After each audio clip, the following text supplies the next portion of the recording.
পৃথিবীর মাঝখানে যে উত্তপ্ত লাভা আর আগুন, এটা আপনারা জানেন? পৃথিবীর উপর দিয়ে আমরা ঠান্ডা পৃথিবীতে ঘুরে বেড়াই, কিন্তু এর ভিতরে কিন্তু আগুন, লাভা। আল্লাহ কোরআনের মধ্যে ফুটন্ত টকবগে সাগরের কসম খেয়েছেন। সাগরের পানির ফুটন্ত টকবগে সাগরের পানির কসম। সাগরের পানি আবার ফুটন্ত হয় কি করে? পানি কি হয় ঠান্ডা? পানি কি? কথা বলেন। আল্লাহ পৃথিবীর ভেতরকার কথা চিন্তা করে বলেছেন, ওয়াল বাহরিল মাসজুর। ইউনাইটেড স্টেটস অফ আমেরিকার নেভাল একাডেমির সায়েন্টিস্টরা এই আয়াতের উপর রিসার্চ করেছে যে সাগরের ভেতরে আবার এই ঠান্ডা পানির ভেতরে আবার উত্তপ্ত আগুনের লাভা আসলো কোত্থেকে। রিসার্চ করার জন্য তারা সাগরের ভেতরে পাইপ ঢুকিয়েছে।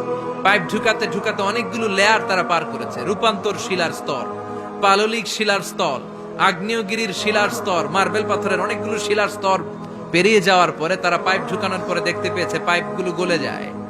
এই রিসার্চ প্রজেক্টের যিনি চিফ, উনি বললেন, bring the water proof pipe from America. America থেকে ওয়াটার প্রুফ পাইপ নিয়ে আস। আমার এমন পাইপ লাগবে গবেষণা করার জন্য যে পাইপ আগুনে জ্বলে না। আমেরিকা থেকে ফায়ার প্রুফের পাইপ নিয়ে আসা হলো। নেভাল একাডেমির চিফ সায়েন্টিস্ট পাইপ ঢুকাতে আরম্ভ করলেন। ঢুকাতে ঢুকাতে পৃথিবীতে কিন্তু অনেকগুলো স্তর আছে। এই যে বালু মাটি, সব কিন্তু বালু মাটি নয়। আপনি খুঁড়তে খুঁড়তে পেয়ে যাবেন পাললিক শিলা, এরপরে রূপান্তরিত শিলা, এরপরে মার্বেল পাথরের শিলা, এরপরে শুরু হবে গরম আগ্নেয়গিরির শিলা। ওই শিলার ভেতরে এমন আগুন আল্লাহ রেখেছে, ওই নেভাল একাডেমির সায়েন্টিস্টরা ফায়ার প্রুফের পাইপ ঢুকাতে ঢুকাতে একটা লেভেল যাওয়ার পরে দেখে যে ফায়ার প্রুফের পাইপও গলে গলে মুহূর্তে পানি হয়ে যায়।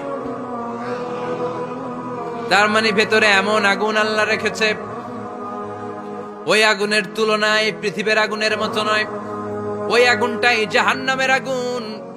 আবার বিজ্ঞানীরা গবেষণা করে ওই আগুনের মধ্যে মানুষের চিৎকার শুনেছে। এজন্য হাদিসে এসেছে, আল্লাহর ওলিরা, মুমিন বান্দারা মারা গেলে তাদের রূহগুলো আকাশে চলে যায়, ইল্লিনে চলে যায়।